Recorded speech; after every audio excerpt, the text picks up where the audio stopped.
These two teams know each other so well. Where's the surprise element going to come from? I would have Arsenal down as favourites for this game because I think that system versus system, I think the Emery is a little bit more adaptable.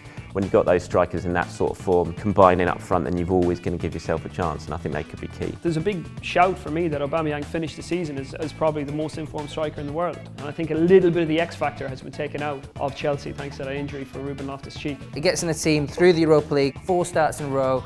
Oh, he ruptures his Achilles. It's a heartbreak. You don't want to see that. Hello and welcome to Goals Preview Show. I'm Legate, and today we're looking at the All-English Europa League final between Chelsea and Arsenal. In honour of the auspicious occasion, we have expanded. We have more people in the room. As ever, Peter Staunton. Hello there. Hello, Jay. How are you doing today? Good, thank you. We don't normally sit this close. I'm liking the fact that we're closer than we normally are. It's good for you. All right, calm down. Naz, our Chelsea correspondent, how are you doing today? Yeah, good to be here. Main office of Leeds, you know what I mean? I know, it's lovely, isn't it? Yeah, it's lovely. We've done well. That's why we shoot here. And a preview show welcome, a preview show debut to Charles Watts, our Arsenal correspondent. How are you doing today? I'm very good, Jay. Thank you very much for having me. Looking forward to it. You shared my pain today in getting here. We both suffered at the hands of the trains. Nightmare. Got it though. We did. I think that's actually a good place to start, travel, because that's been the main issue, talking about the Europa League final and how the respective fans are going to get to Baku. What's the situation there at the moment? The situation is not many are going to go, which is a shame really. It's first European final since 2006 for Arsenal. Should be a lot of excitement about it, but it's just a feeling of indignation really from the fan base going into this one. The 6,000 allocation, they're only going to set out about 3,000 as of yesterday. Anyway, there's 3,000 sold approximately, and for a team like Arsenal, the size of Arsenal, it's just bizarre really. Think back to 2006, they had 50,000 in Paris. Copenhagen before that, similar sort of number, and it's just a shame.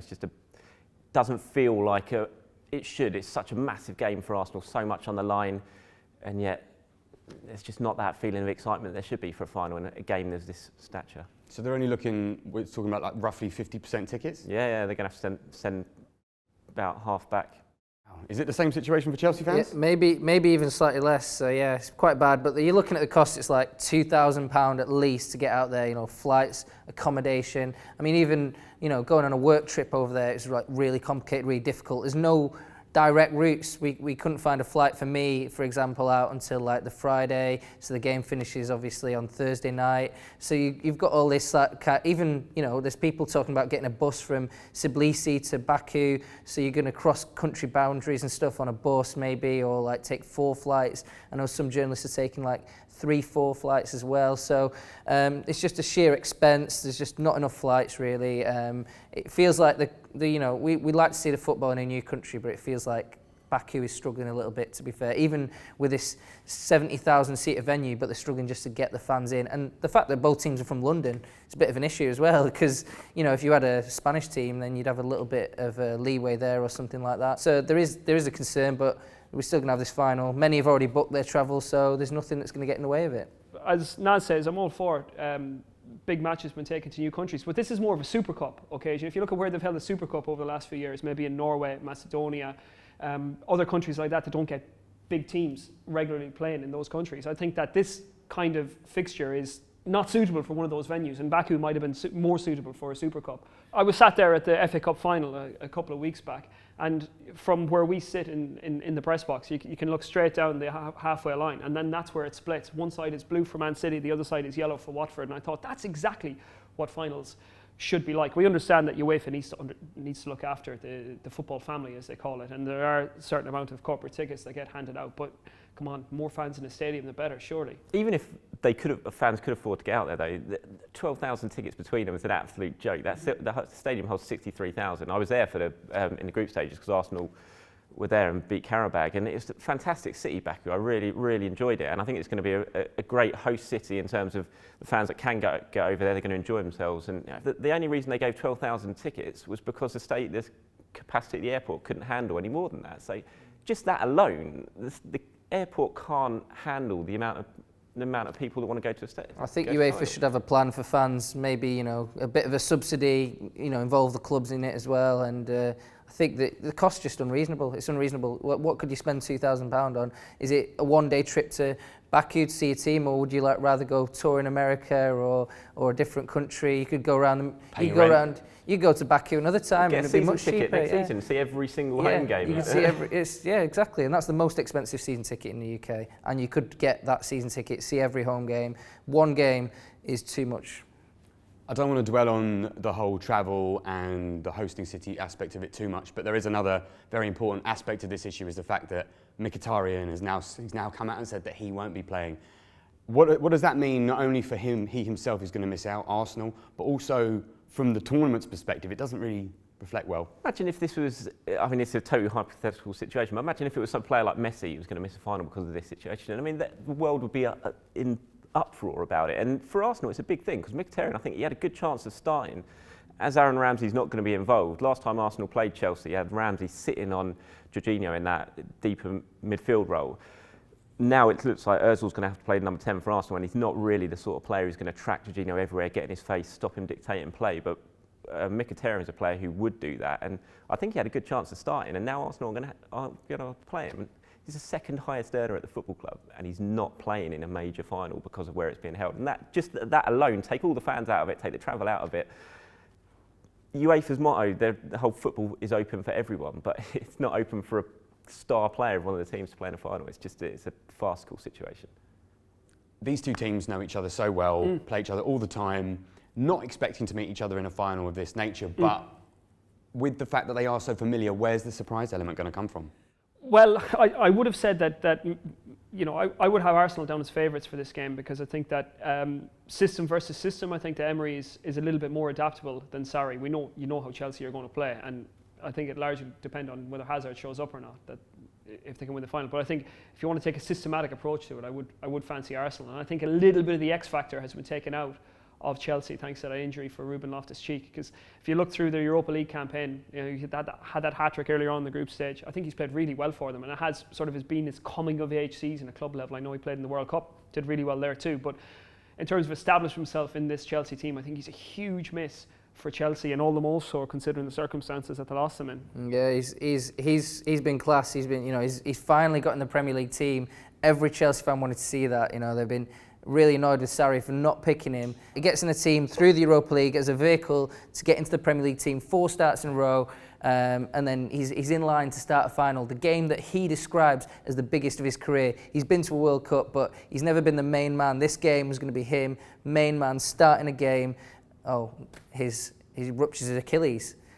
It's a heartbreak. Well. You don't want to see that. He's a lovely guy. He's had enough problems with injury, but he plays in this friendly that, you know, it's quite kind of controversial, because this is a, you know, final whistle and hate match. We all agree that, you know, anti-Semitism is bad, racism, but the scheduling of the game wasn't very convenient for Chelsea. It was right after the season finished in America. They flew to Boston, and they play on a pretty poor pitch, and his Achilles goes. I didn't really think Sarri wanted it. There was kind of mixed messages from him. Bit risky from his point of view to go against Abramovich and say that, because Abramovich set up this match himself. But yeah, it's going to be a loss. I think he's become a goal threat. You know, if Hazard doesn't do it, who do you look at? With the strikes that Chelsea aren't firing, Loftus-Cheek actually became the most likely man to score a goal outside of Eden Hazard. So it's quite a big boost for Arsenal. Yeah, I think it's definitely a big boost. I think Loftus-Cheek's had a very good second half of the season, and there was a lot of, no one wants to see a player injured, but I think a lot of Arsenal fans, when they saw what happened to Loftus-Cheek, they realised how big a moment it could be ahead of the final. Arsenal obviously got their own injury problems. Missing Aaron Ramsey that's going to be a real blow. I touched on it earlier in that game at the Emirates, just how important he was, and after what's been a really difficult season for Ramsey, given what's going on in Ghana Juventus, having the contract pulled, he'd worked his way back into the side and become such an influential figure that I think it's going to be a big miss. Whether it's as big a miss as Loftus-Cheek, we'll have to wait and see. But both big. It's a shame, really. At these stages of the season, you're always going to get injuries, but having 2 really big players missing the final, it's a shame. And the fact it would have been Aaron Ramsey's last game as well. Moving on a little bit to back to Chelsea, and thinking specifically, we mentioned Eden Hazard quite a lot today already. There's so much talk about him at the moment, and it's been all but said that he's going to Real Madrid. Yeah, well, obviously we expect him to go to Real Madrid. I mean, it's the clubs are talking. It seems like it's not going to be hard for Real Madrid to agree a fee that's within their means to try to sign him. He's one of their main targets. Zidane wants him. Hazard wants to go. So all the cards have fallen into place. It's long been coming, to be honest. Last summer, Real Madrid tried to sign Hazard. They failed. It was like one more season with Chelsea. He doesn't want to go to any other club as well other than Real Madrid. Real Madrid's a club he supported as a boy. Zidane was his idol. So this is a perfect situation for Hazard. So yeah, he's already spoken to us after the Leicester game. He spoke to the journalist and he said, I've made my decision. Chelsea knows my decision. And there's no other club involved. It's just Real Madrid. He's got no interest in PSG. He's got no interest in any other Premier League club. It's just Real Madrid for those reasons. So yeah, I think the Premier League will miss him, and we'll all miss him. I've been enjoying watching him. Love the way he plays. It's just obvious, isn't it? You just look at Hazard and you're like, wow, he takes your breath away. He does. I mean, is it a bit of a distraction ahead of this game? I don't think so. I think everybody be looking at it as, you know, it's his last game. Let's make sure it's the proper farewell. But two things I would say about Hazard is that he's good enough for Real Madrid and he's ready. You know, he deserves this move. Like Naz says, he's been a loyal servant to Chelsea in a team that has, you know, they've either won the league or been in the doldrums. There's been no halfway house for Chelsea in Hazard's time there. You know, hugely successful player, and you want to see the best players performing in a team that will give them the opportunity to show their best week by week. And this season and the last couple of seasons, I don't think Chelsea have been that kind of club, but Hazard has stuck it out. So he's going to go to Real Madrid if he can be agreed. But I think he's going to have to raise his game once he gets there, because you look at his numbers. I mean, 16 goals in the league looks pretty good for a team that's finished in third or fourth, but it's not good enough for Real Madrid. Those numbers are going to have to probably increase 2 or 3-fold if he's going to, well, let's face it, replace Cristiano Ronaldo, because they still haven't done that. You mentioned earlier on how big this game is for Arsenal. Is it potentially a bigger game for Arsenal than it's Chelsea? Oh, by far it's a bigger game for Arsenal. Chelsea have already qualified for the Champions League. Their season objective has been realised, and I think the Europa League would be a nice, what you call maybe, you know, second place prize for Chelsea. I mean, this is a club that 7 years ago won the Champions League. You know, they've got their sights set a lot higher than just winning Europa Leagues, and Arsenal should do too. But the very fact that they have this opportunity now to get into the Champions League after stuttering so fatally in the league. I mean, Charles, you've been watching them every week. I bet you can't believe what you're looking at for the last 3 or 4 weeks of the season, that they got themselves in that position to qualify for the Champions League and then to stumble out of it. I mean, hopefully, from an Arsenal perspective, they can channel that and realise that this is their very last chance. And the first Emery season almost comes down. It hinges on these next 90 minutes. Tactically, I think I'd back him to get the better over Sarri in the final, and he's got the added bonus of having a strike force of Alexander Lacazette and Pierre-Emerick Aubameyang, who've scored pretty much half of Arsenal's goals this season. And defensively, there's still problems in the Premier League. They conceded 51 goals, which second season in a row they've conceded that many, which is just not acceptable at all. And he needs to sort that out next year. And if he does sort that out with the strike force you've got, they're going to be out there challenging for the top 4 again, and as they did in Valencia. Well, in fact, in the last 6 games, they've scored every single goal that Arsenal scored in Europa League between them. Lacazette got the winner in Napoli. They both scored in the home game against Valencia, and then Aubameyang hat-trick at the Nizaar and Lacazette's goal as well. When you've got those strikers in that sort of form, combining up front, then you've always going to give yourself a chance, and I think they could be key over there. There's a big shout for me that Aubameyang finished the season as probably the most informed striker in the world, and you know, he obviously shares the golden boot with Mane and Salah of Liverpool as well, and you know, he'll have this sort of 2-week break that he's had since the end of the season, you know, just to focus his mind and get prepared for a game like this. But Arsenal are absolutely blessed. And I think Lacazette is a good player, but they're absolutely blessed to have a player like Aubameyang. He's a world-class talent, performing at his peak in a team that's not quite in dire straits, but they're not at the top of their game. And I think as much as Hazard can be a difference maker for Chelsea, I think Aubameyang can win games on his own. And it could be Hazard, could be Aubameyang that could be the difference maker on the day. Lacazette's actually been Arsenal's player of the season this year. Aubameyang's got the goals, 31 goals, fantastic. But in terms of the importance to the team and what he's contributed, Lacazette this season has been absolutely superb. More an all-round player than Aubameyang. Yeah, absolutely. Which is why you go back to that Spurs game at Wembley. There was a lot of controversy almost that Aubameyang started on the bench and Lacazette started, but he's just so important. He holds the ball up so well. His link-up plays fantastic. He's really taken it up a level this season, Lacazette. And there was a stage at that point of the season when it was just one of them starting, but he's got them both into the team now, and the relationship they've got on and off the field, it's really, really working. And like you said, Aubameyang, the way he finished that season, the hat-trick in the Mestalla in a semi-final was just a massive thing for him. And it's a beautiful hat-trick. It was fantastic. Henry-esque. I mean, look at the number 14 on his back, the speed that he runs at. You know, you could think you could forgive him for thinking you're looking at Thierry Henry sometimes. Well, he said this week he wants to become an Arsenal legend. And you go and win the final in Baku, and that's one way of doing it. I want to talk a little bit about Petr Cech because, I mean, in the sort of the world of football, could there have been a more perfect way for him to end his career than with a game against Chelsea in a final? After I was in Valencia for the semi-final and we're waiting in the mix zone for the players to come through, and because Chelsea game had gone to extra time, it was the penalty shootout was going on in the mix zone, and Cech walked through and he actually stopped and was watching the penalty shootout on a journalist's mobile phone in the mix zone. And when it all finished, you could see how happy he was. He said it was a dream. You know, it's his perfect way to go out. So for him, it's a fantastic thing. It's like you said, he couldn't have written it any better. And you know, what a career, what a player, especially for Chelsea, just magnificent. Yeah, no, he's when he came to the Premier League, he's straight away breaking records in that Mourinho team. He came in for a really good goalkeeper, Carlo Cudicini, but he just took it to the next level. Many people like, why Chelsea signing this guy? They've already got a good goalkeeper.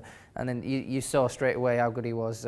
He's been fantastic in the Premier League. Arguably the best ever. I don't know what you think, but could be the best ever in the Premier League era. You know, he's coming up against probably Van der Sar, probably Schmeichel, maybe even De Gea, the Man United goalkeepers, and maybe an odd Arsenal one as well. Seaman is probably the top goalkeeper for Arsenal, but he's well up there, and he's in a shout to be the best. It's incredible. Yeah, no doubt. You look at the list of honours that he's won, and the standard of the back fours that he helped, I suppose, improve by playing behind. I mean, obviously that went to pieces when he went to Arsenal. His clean sheet records kind of went out the window, but there's not an awful lot he could do about that. And he's probably past his prime as a goalkeeper when he got there. I felt a bit sorry for Cech earlier on in the season, actually, because I thought he started the season quite well. And he was getting a lot of abuse about, can he adapt to the kicking style of play that Unai Emery's asking him to do. So I think he did. I think he did it pretty well. And then he got that injury. I think that gave Emery the excuse to take him out of the team. So even when he was fit, he didn't quite get back in ahead of Leno, because the switch, Leno was the Europa League goalkeeper, Cech in the league, and then they switched it over after the Cech He's done injury. it quite a bit, Emery, with his summer signings. It took a fair while for Lucas Torreira coming to the team. I think he likes to bed players in and almost say you've got to earn your right to get into the starting 11. I'm not just going to throw you in. I'm going to be the party pooper here. I don't think Cech should play in Baku at all. I don't understand. He's not Arsenal's best goalkeeper. This is a huge game for Arsenal. And all sentiment aside, I can't believe you're going into a final with so much resting on it, with the goalkeeper who you've clearly made it obvious isn't your first choice going to be playing in that game. And he's a good goalkeeper, fantastic goalkeeper, has been a great, but he's not as good as Bernd Leno, and so I don't think he should be playing. It wouldn't happen with any other position on the pitch. That's the strange thing about it. You're not going to take out your first choice centre forward and put in a 36-year-old just because it's his last game. It's something that Arsenal fans are used to. In all 3 FA Cup wins we've seen since 2014, the reserve goalkeeper's always been in goal. We have Fabianski in goal against Hull when he wasn't number one. It was Szczesny in goal against Villa when he wasn't number one, and then it was Ospina in goal against Chelsea a couple of years ago, and Ospina made a mistake in that game to let the equaliser in. So it's not something that's just been thrown on Arsenal this season. The fans are used to it, but it just baffles me out. It's like you said, no other place on the pitch would it happen. Thinking about the actual game and the outcome, I'll start with you, just because you're closest. What do you think is going to happen? I think Arsenal are going to win a really entertaining game. Ooh. Would you care to hazard a scoreline at your incredibly entertaining game? Oh, 3-2 to Arsenal. That does sound entertaining. What about you? What do you think, Naz? I don't think there'll be that many goals, actually. I think it'll be tight. Penalties, maybe. I think Chelsea to win on penalties. That's why. Because Arsenal always lose European finals as well. They've only ever won one. So that could work against them. I've been at 3 Arsenal European finals and lost every single one. The last 3 in a row. The one I didn't go to. And you're going to this one one I as didn't well? go to, Arsenal won. Yeah. Don't go, John. Don't go. So that's the voice of doom speaking. They lost 4 of 5 finals, so. Yeah, they've not been great in European finals, and lost in real heartbreaking fashion. You think Zaragoza, you had a last-minute goal from an ex-Spurs player from the halfway line, you lose on penalties to Galatasaray, and then Champions League final, you 1-0 up with 30 minutes to go, and you still lose that one. So they've not been great in European finals, but I feel like they're going to get it done over in Baku. I think if they can stop Hazard, which is easier said than done, that they've got enough up front to win the game. I'm not sure it'll be 3-2. I'd go 2-1, possibly extra time. Okay, well, that's all we've got time for. Thank you very much, guys. Thanks for coming in on your debut. Thank you very much. Thank you very much. Enjoyed it. And Naz, thanks for coming down. It's been good. As ever, Pete, it's been wonderful. Mon plaisir. So continental.